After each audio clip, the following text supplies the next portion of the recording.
to be in the Yoo-Hoo room inside with you tonight. Actually, I'm delighted to be anywhere inside tonight. I told my wife, I said, that I need more space, so she locked me outside. You know, I'm well into my senior years, but I'm in good shape. I work out 3 times a week. I play golf twice a week. My big problem is that I misplace things. I don't lose them, I just misplace them. They eventually turn up. But in the meantime, I've spent way too much time looking for stuff. It happened again this morning. So I wrote a little verse about it. It's called Misplaced. And I'll share it with you. It goes like this. I just can't seem to find it. Though I've looked until I'm blue. I've searched the pockets of my pants and my jacket pockets too. It's not on the kitchen counter or underneath my chair. It has completely disappeared. But it has to be somewhere. Perhaps I left it in my car or dropped it on the floor. But son of a bitch, I can't remember what the hell I'm looking for.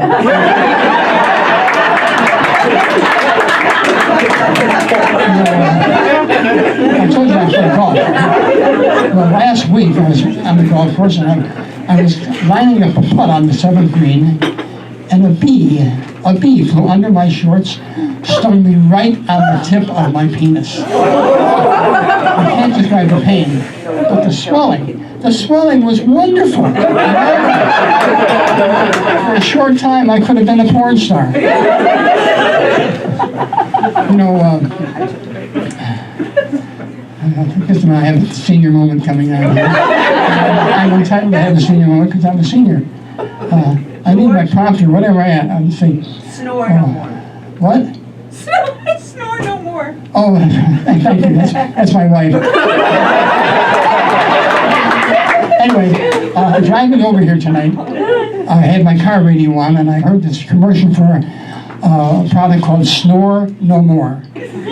And I don't snore, but I got my attention because, among other things, it said it would improve your sex life. And I thought to myself, come on, if you're snoring during sex, you're not doing it right.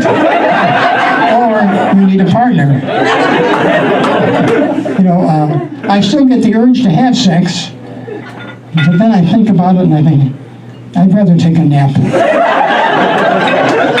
You know, one of my favorite comics, George Burns, said something that pretty much describes my presentation tonight.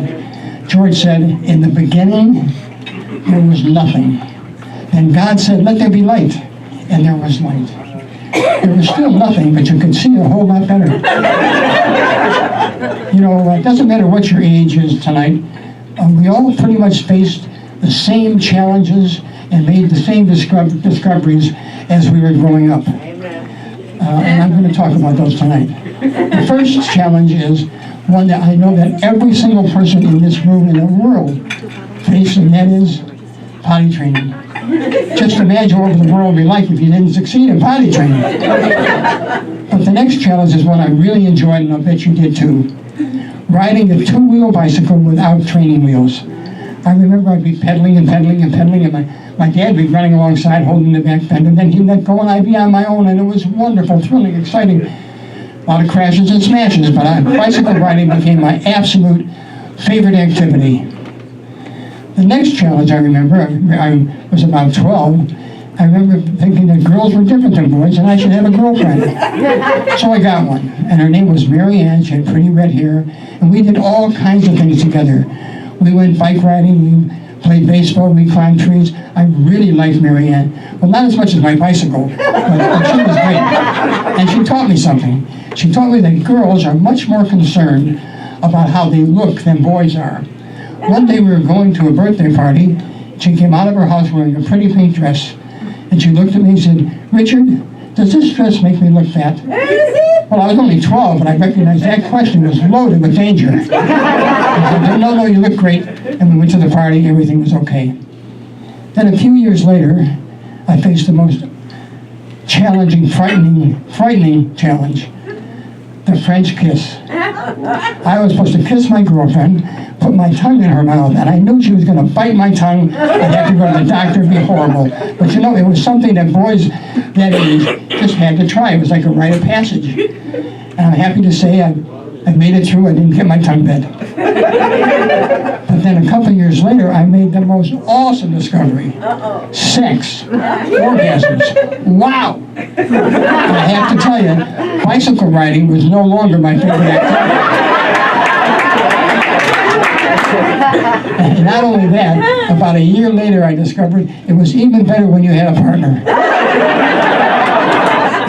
You know, someone once said that sex without love is a shallow experience.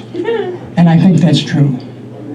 But as far as shallow experiences go, it's on the top of my list. But you know, I went in the service and I got out of the service, went to college. That was a challenge. And then I got married. That's a lifelong challenge. I had a couple of false starts. But I finally found my soulmate. I've been together with the same woman now for 42 years. The worst thing that happened about a month ago. We were going to a dinner party, and we were late. And I hate being late. I was ready, she was in the dressing room. I said, come on, dear, we gotta get going. I'll be out in a minute, she said. Come on, dear, we gotta get going, we're late. I'll be out in a minute. Well, she finally came out, and she looked at me and says, Richard, does this dress make you look fat? I was so uptight, I said, it's not the dress. I slept many nights on the couch after that. But you know, my first wife and I were doing just fine until she got hooked on something called the Home Shopping Network. And after that, every day, Monday, Tuesday, Wednesday, Thursday, there'd be packages and boxes at our doorstep. It seemed like the UPS truck was always in front of our house. Finally, I said, look, dear, you got to knock it off. If by one more thing, I'm out of here. But everything was okay for a couple of weeks. Then I came home one day and that damn UPS truck was in the driveway. I walked in the house and there she was in bed with the driver. She looked up at me and said, it's okay, I didn't buy anything. My second wife left me because she had no sense of humor. I happened to be writing a book of light bursts, and I just finished this cute poem about love. She read it, packed up, and left. I couldn't console her. It was called My Love, and it went like this. She makes the night seem like the day. She knows exactly what to say to help me out when I'm in doubt. She never shows a frown or pout. She is the sunshine of my life. She is my next-door neighbor's wife. And it was just a coincidence that she was a cute blonde, built like a brick. She was really put together. You know, I have a lifelong friend named Frank, and Frank has more aches and pains than anybody else on earth, and he always has a new one every time I see him. So I finally wrote a verse about him. It's called Foolish Frank's Pain, and it goes like this. He pressed his finger to his cheek and felt a lot of pain. He pressed his finger to his neck and felt the pain again. There must be something very wrong, is what poor Frankie thought. He pressed his finger to his chest, and again a pain was brought. He went straight off to the doctor, for he was not one to linger, and sure enough, the doctor said, you've got a broken finger. You know, I hope you all agree with me and the late George Carlin. He nailed it when he said there's no such thing as a bad word. That's right. There are some words that make us uncomfortable, like the F word. And the motion picture industry understood that.